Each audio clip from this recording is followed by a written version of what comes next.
Let your body be still for a moment. Not the kind of still that requires effort, not the rigid stillness of someone holding themselves in place. The other kind. The kind that comes when something in you finally stops anticipating the next thing and simply rests in the present one. That kind of still. Let your body find it in whatever way it finds it naturally. And breathe. Not as a technique, not as a practice. Just breathe. The way you breathe when you have forgotten to think about breathing. Easy, full, automatic. Let your body remember that it knows how to do this without being managed. Now stay here. I want you to stay right here with me for a few minutes, because what I want to say to you is something that does not arrive in a rush. It arrives slowly. It settles. It finds the places in you that have been waiting for it, and it rests there. And you will know when it has landed because something in your chest will loosen in a way that feels like relief. And also, underneath the relief, something that feels like grief. The brief grief of having gone without something for longer than was necessary. I want to talk to you about love. Not the version of love that most people talk about. The love that arrives when you are good enough. The love that stays when you perform correctly. The love that is earned through the right combination of qualities and behaviors and levels of worthiness. Not that version. Because I don't think that version is what you actually need to hear about right now. I want to talk to you about the love that was never conditional to begin with. I know something about you. I know it because I have seen it in every person who finds their way to this kind of transmission, this kind of content, this particular space of inner work and consciousness, and the quiet, dedicated effort to understand more deeply who they are and what they are capable of. I know that you have worked very hard to be lovable. Not always consciously, not always in ways you would recognize and name out loud, but somewhere in you, at some point in your life, a belief was installed. A belief that love, real love, lasting love, the kind of love that stays rather than the kind that visits, is something that must be deserved, that it has requirements, that there is a version of you that receives it, and a version of you that does not. And the difference between those two versions is a set of qualities you must maintain, a level of performance you must sustain, a degree of acceptability you must never fall below. And you have been working to maintain all of it for a long time, longer than you perhaps realize. You have been careful about how much space you take up, careful about how much need you display, how much wanting, how much of the interior of yourself you allow to be visible. You have learned, somewhere along the way, to curate the version of yourself that goes into the world, to lead with the parts that feel safe, and to hold back the parts that feel risky. The parts that are too much, or not enough, or difficult, or frightened, or confused.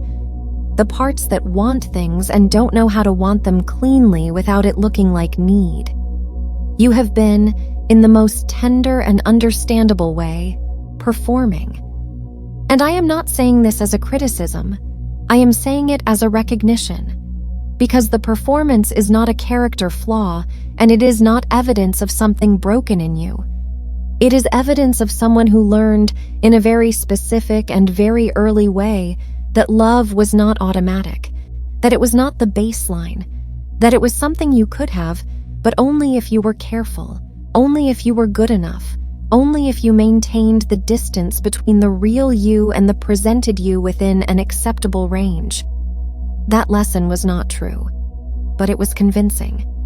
And it arrived at an age when you did not have the tools to question it. So you kept it, and it shaped things. It shaped the way you show up in relationships, the way you monitor other people's reactions to you. The way a certain look on a certain face can drop you into a state of anxiety that is entirely disproportionate to the situation, but makes complete sense when you trace it back to the belief underneath it. The belief that says, the love is conditional. Don't push it, don't test it. Don't let them see too much. I want you to feel something right now. I want you to feel the weight of that, not to wallow in it, not to turn toward it with pain as the primary emotion, just to feel how heavy it is, how much of your energy has gone into maintaining the performance, how much of yourself has been spent managing the presentation rather than actually inhabiting the experience of your own life. It is a significant weight.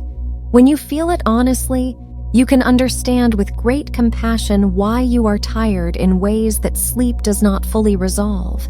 Why intimacy, even intimacy you genuinely want, sometimes carries a low-level fear beneath the warmth.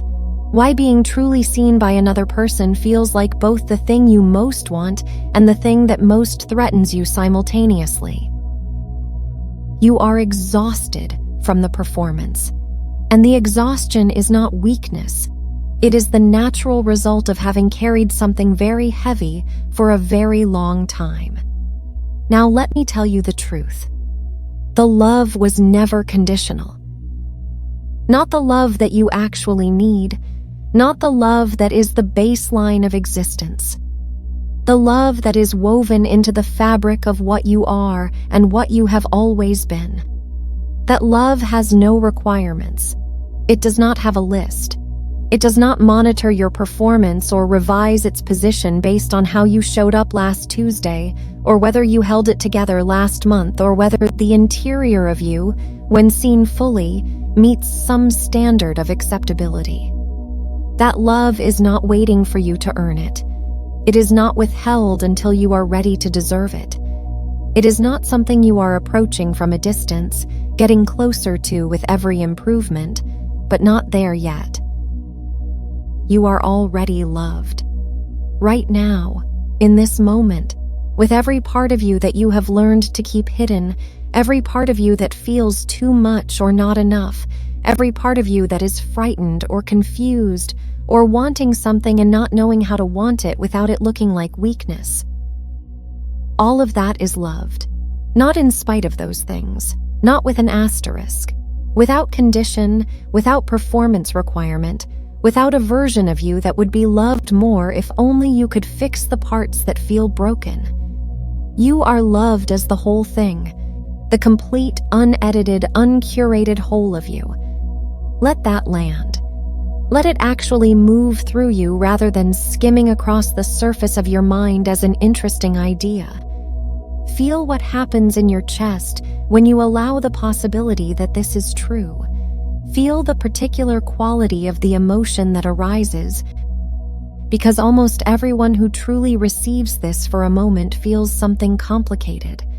Relief, yes, but also, as I said, something underneath the relief that carries the quality of grief. The grief is real.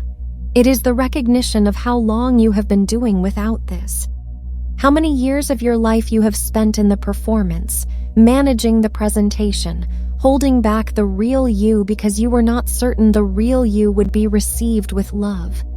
How many moments of genuine connection were slightly diluted by the part of you that was watching, monitoring, managing the distance. That grief deserves to be felt. You don't need to rush past it or tell yourself it is not important. It is important. It is the honest acknowledgement of what the performance cost you. And it is also the thing that clears the path, because you cannot step fully into the experience of being loved as you actually are if you are still mourning the time you spent in the performance. You have to feel the mourning in order to complete it, in order to let the long breath of it move all the way through you and out, in order to stand on the other side of it lighter, with more of yourself available. You are already loved.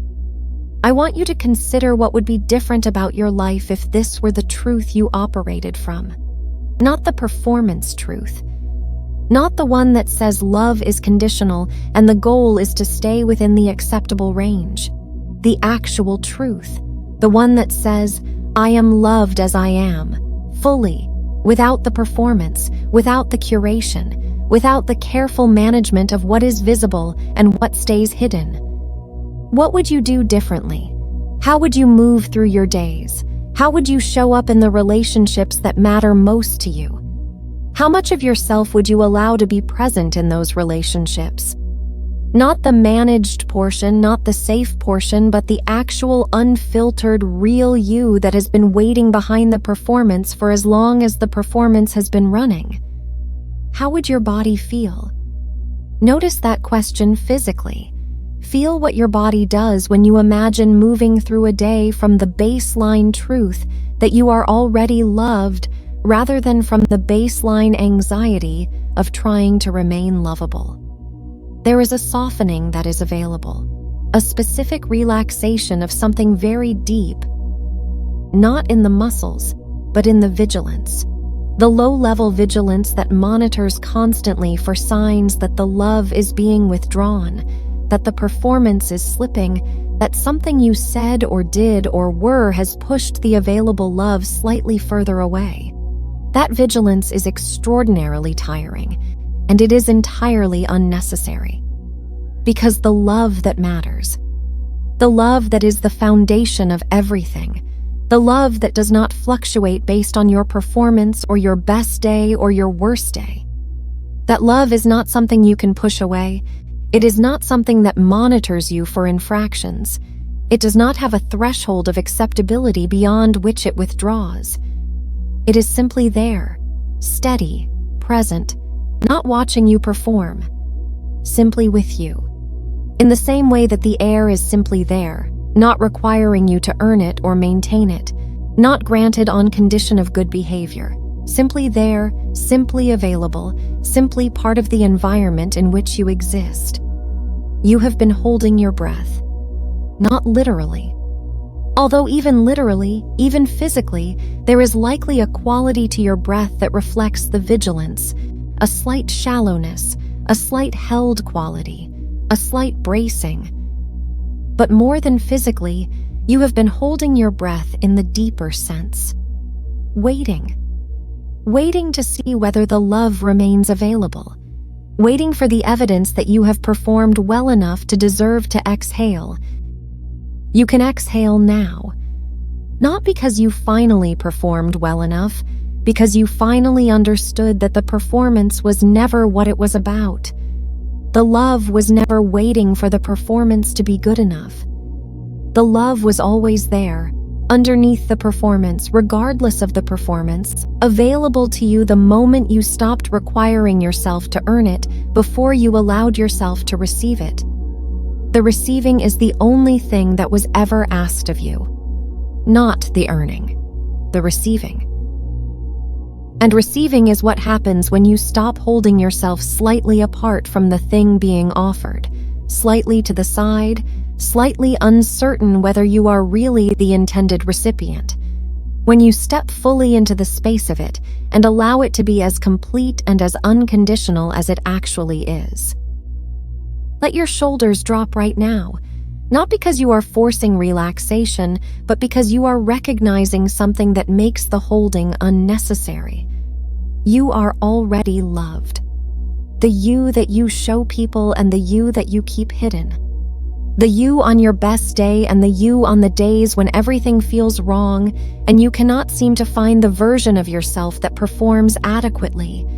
The you with the fears and the confusions and the wanting and the grief and the enormous capacity for love that sometimes terrifies you because of how vulnerable it makes you feel. All of it, all of you, loved, already, without condition. You do not need to do anything with this. You do not need to perform your receipt of it or demonstrate that it has landed or prove that you believe it. You only need to let it be true, to let it settle into the background of the way you move through your life, quietly, without ceremony, without announcement. The performance can stop now, not because you have finally become someone who deserves love, because you have finally understood that you always were.